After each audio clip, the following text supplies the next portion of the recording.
Takole, koreni poljubnih stopenj in razširjanje in krajšanje korenskega eksponenta. No. Tole pravilo pravi pa takole. Koren ne spremeni svoje vrednosti, če korenski eksponent in potenčni eksponent korenjenca množimo ali delimo z istim od nič različnim številom. Prvi operaciji rečemo razširjanje korenov, obratni pa krajšanje. Zveni zapleteno, ne? No, poglejmo najprej tole. Če imamo takole koren, recimo 5. koren iz a na 7. Temule rečemo korenski eksponent.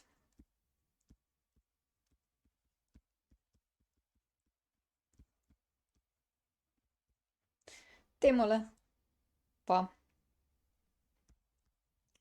eksponent potence. Se pravi, to pravilo reče tako. Če je tu 5, pa tu 7.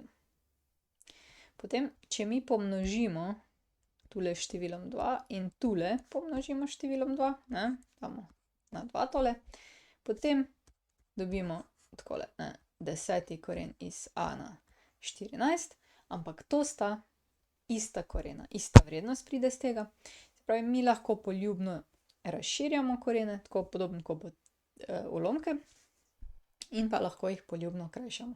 Se pravi, če imamo situacijo recimo 3. koren iz a na 7, lahko to razširimo, recimo s številom 5. To sem si zdaj kar izmislila število, ni zdaj, lahko bi bilo 2, 3, karkoli, a ne. In dobimo 15. koren iz a 35. Lahko dobimo pa takle koren, recimo 14. koren iz a na 30. Potem pa lahko to pokrajšamo, zmanjšamo korenski eksponent, oboje je deljivo z 2 in dobimo 7. koren iz a na 15, a ne. Se pravi, obe smeri gre in to s pridom uporabljamo seveda pri nalogah, a ne. Zato smo vzeli to pravilo.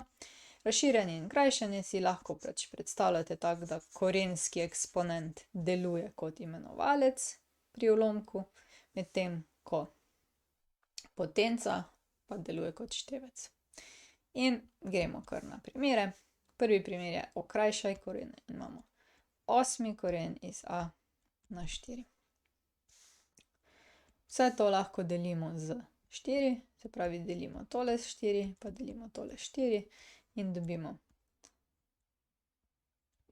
2. koren iz a na 1. Če bi to malo polepšali, bi dobili koren iz a, ne, vse tiste stvari, ki ne pišemo, je pa to že seveda dovolj dober rezultat. In pa še enega imamo, 35. koren x na 7, y na 14. Mi lahko pokrajšamo samo, če sta oba faktorja, tako da se data krajšati, ne. In tukaj res lahko delimo. Delimo lahko z 7 vse. In dobimo, da je to 5. koren iz x, y na kvadrat, ne, po krajšanju. Tako, in zdaj, če združimo vsa pravila, ki smo jih vzeli, če imamo n koren na n, to pomeni, da se korenski eksponent pa potenca pokrajšata in dobimo kar a. Ulomek korenimo tako, da korenimo števec in imenovalec, produkt lahko tudi ali najprej pomnožimo pa potem korenimo, ali pa vsakega izmed faktorjev takoj posebej korenimo pa potem zmnožimo.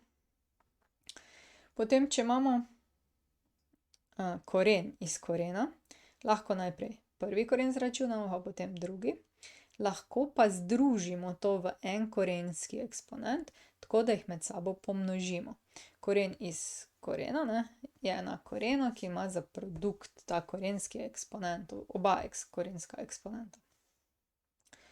No, in pa potenco lahko poljubno prestavljamo, ali da gre pod koren, ali pa ostane na korenu, a ne. Lahko to zamenjamo. In tole so v bistvu pravila, s katerimi lahko rešite vsakršno zagato s koreni. Mislim, da s temile boste zmagali, a ne. In gremo kar naprej na vaje. Prišli smo do konca. Če želite ali morate videti več, si poglejte na moji spletni strani ninarazlaga.si ali pa se naročite na moj YouTube kanal. Se vidimo!